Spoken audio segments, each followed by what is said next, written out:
Hey guys, Philip Wiggum here with Evoca Water Technologies. Today we're going to talk about disc filter maintenance. So before we do any work to the disc filter, we want to make sure that the selector switches for the drum drive and the backwash pump are in the off position. We want to make sure that we follow our lockout tagout procedures. Now we're going to take a look at how to clean and maintain our Pentaflush stainless steel basket strainer. First thing we want to do is open this valve to relieve all the backwash water that's inside. It's going to take a minute to drain. Now that we've drained the water, now we're going to take this clamp off.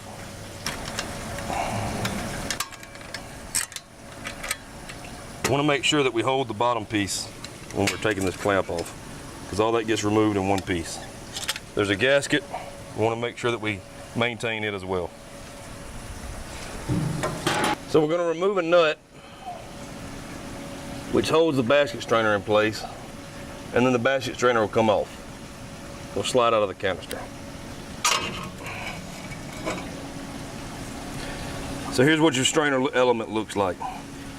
What you want to do is take a hose no more than 60 psi. You don't want to use a pressure washer or anything like that.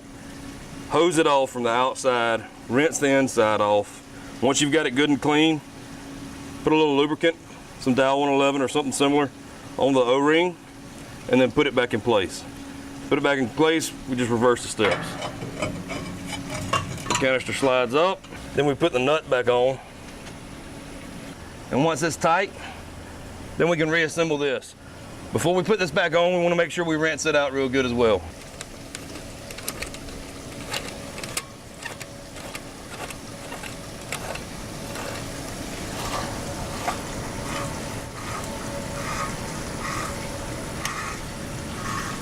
So once you've got the clamp tight and the assembly put back together, you want to make sure you shut the valve. Now you can put your filter back in service.